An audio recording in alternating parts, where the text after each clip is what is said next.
Yeah.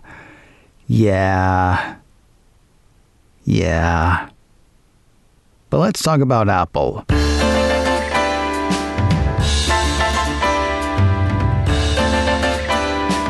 This is Mac OS Ken. A positive sign for iPhone 14. Apple marks 40 years in Australia. And a few tales of Apple TV Plus. It is Friday, the 12th of August, 2022. I'm Ken Ray, and this is news from Mac OS Ken, brought to you by yours truly and sponsored by Ladder, smart, dynamic term life insurance. Learn more at ladderlife.com/MacOSKen. This show is also sponsored by BetterHelp Online Therapy. What's on your mind?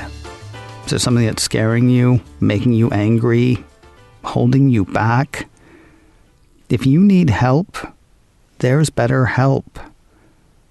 BetterHelp is online therapy that offers video, phone, and even live chat therapy sessions. Whatever works best for you, that's how BetterHelp works. I've gone for phone with my BetterHelp counselors. Kind of an audio guy, not sure you know. That thing that's holding you back or bringing you down, yeah, you let BetterHelp know about it and the kind of counselor you want to work with. Then they go out and find the right counselor for you. And if the person they find isn't a great fit, you can change counselors at no additional cost. It's much more affordable than in-person therapy, and you can be matched with a therapist in under 48 hours.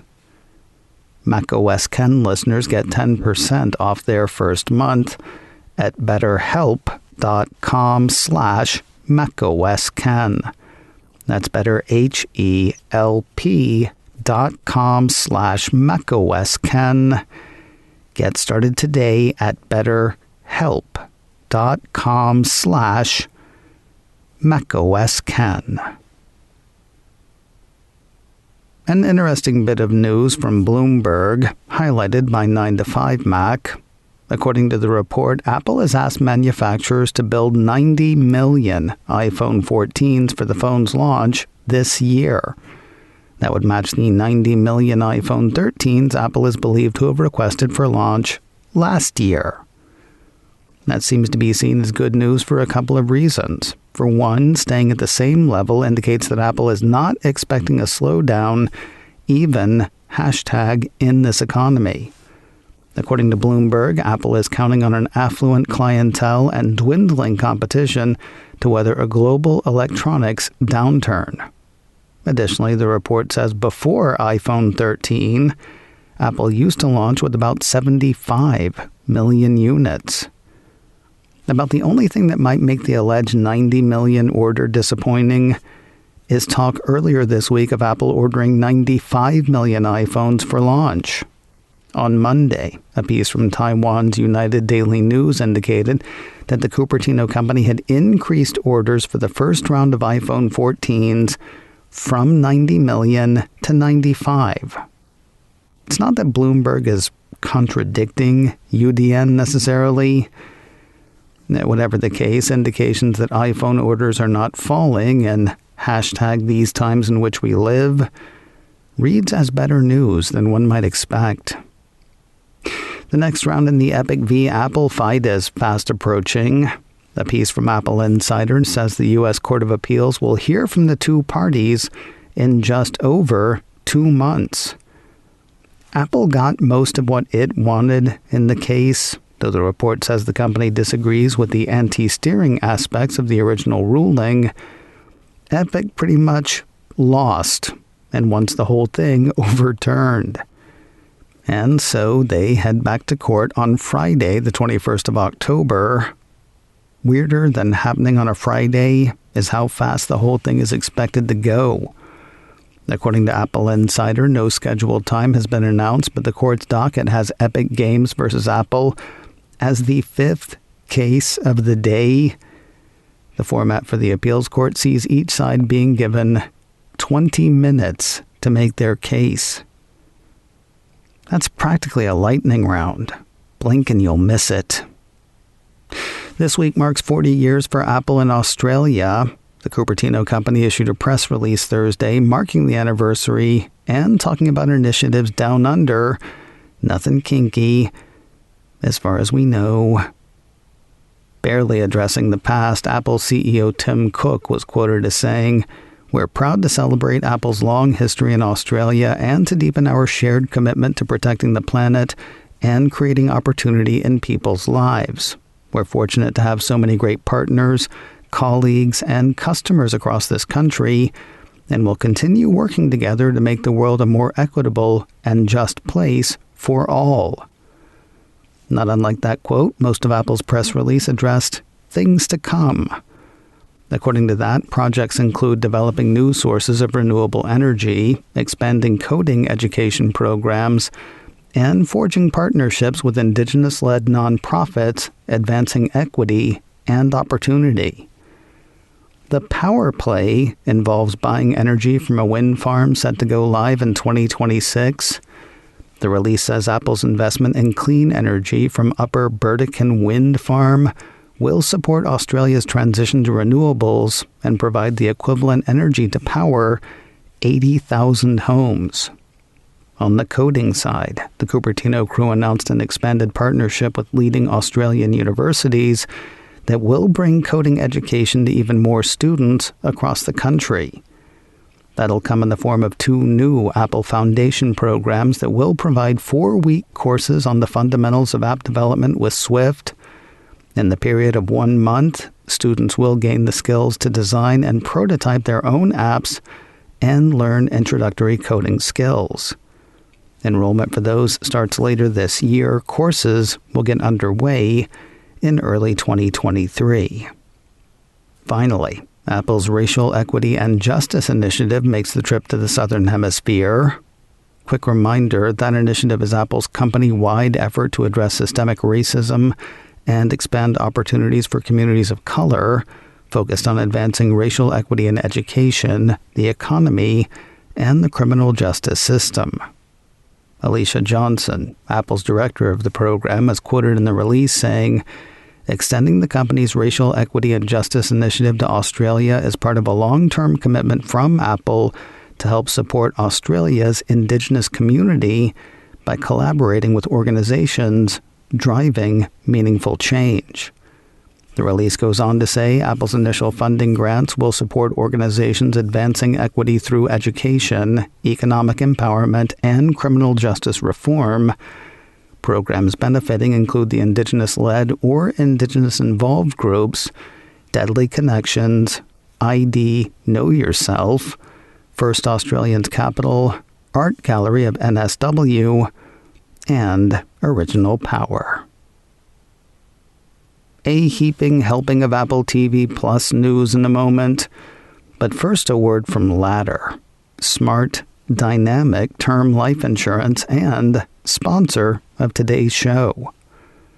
Do you worry about what would happen to your family if you weren't there to take care of them? You can eliminate that worry with Ladder. People get life insurance to make sure that the things they have planned for their loved ones, going to college, paying for weddings, keeping the home that you've built together. Yeah, people get life insurance to make sure that those things can happen, even if the worst should happen. It's not fun to think about, I know. So take a little time and put that worry behind you. You just need a few minutes and a phone or a laptop to apply. Ladder's smart algorithms work in real time, so you'll find out instantly if you're approved.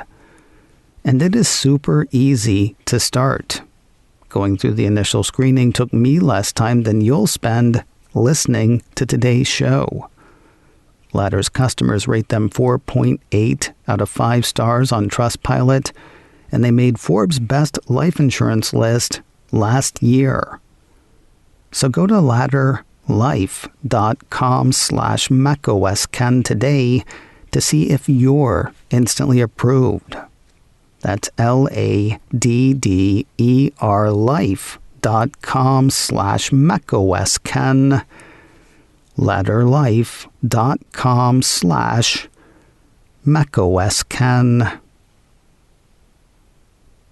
Apple is making a push into podcasting to strengthen its push into TV, apparently. 9 to 5 Mac ran a piece earlier this week highlighting a deal Apple has made with award-winning production company Futuro Studios. Under the arrangement, the report says, Apple funds Futuro's development of new podcasts, but retains rights to the intellectual property to convert any of the works into video content, television shows, and movies for its streaming service, Apple TV+. News of a documentary from Apple TV+, for which I cannot wait, except for the part where I have to. The Hollywood Reporter says A24 is working on a 2-part feature documentary on the life of actor, comedian, writer, and musician Steve Martin to be released by Apple TV+. Morgan Neville is set to direct. You may not know the name, but you've probably heard of his work. He helmed the Oscar-winning documentary 20 Feet from Stardom, as well as the Mr. Rogers documentary, Won't You Be My Neighbor? The Hollywood Reporter says the film will trace Martin's life from his roots in stand-up comedy through today. No word on a production schedule or release date for the double feature. I find that really annoying because, personally, I can't wait. News of another international series for Apple TV+. The Cupertino company issued a press release this week announcing the 6-episode dramedy Land of Women. Based on Sandra Berneda's best-selling novel of the same name, the series centers on Gala, her aging mother, and her college-age daughter. When Gala's husband skips town owing money to bad guys, the 3 women flee New York City, heading to the same Spanish wine town from which Gala's mother fled 50 years earlier. They hope to keep their identities hidden, though history has a way of catching up, it seems. Desperate Housewives' Eva Longoria will play Gala in the series. She also serves as an executive producer. Carmen Mara, of the films Volver and Women on the Verge of a Nervous Breakdown, plays Gala's mom. The show will be shot in both English and Spanish and made available to watch in each language, according to Apple. Land of Women is currently in pre-production in Spain. No word on a premiere date for the series. If you want to keep getting physical with Apple TV+, there is more in store. The Cupertino streamer issued a press release Thursday announcing that the Rose Byrne-led dark comedy had been picked up for a 3rd season. Season 2 of the series just finished last week. You can catch both Season 1 and 2 now on Apple TV+. And finally today, Jon Hamm's long, sad nightmare is over. The Hollywood Reporter says the actor has finally landed a role on Apple TV+. If you don't know the joke, Hamm did an ad for Apple TV+ earlier this year. In it, he complained about the fact that he wasn't anywhere on the Cupertino streamer. Flipping through Apple TV titles and happening upon the morning show, he says, Jen and Reese, feels like a missed opportunity. Well, now the opportunity is taken, with the actor taking a prominent role in the 3rd season of the series. THR says Hamm will play Paul Marks on the morning show. The character is described as a corporate titan who sets his sights on the television network UBA, pulling the show's leads into his powerful orbit.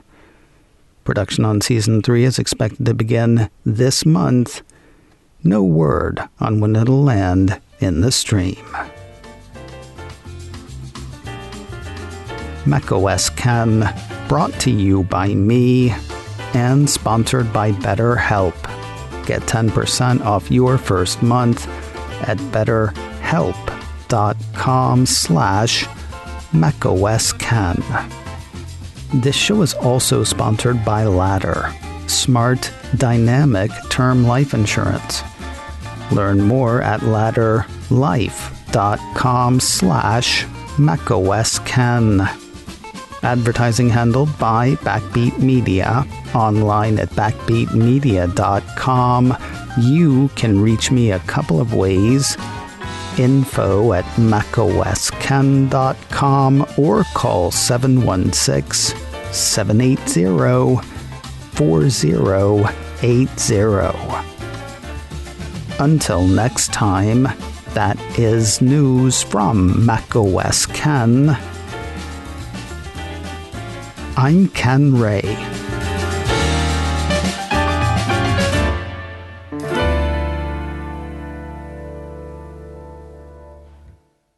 Ciao.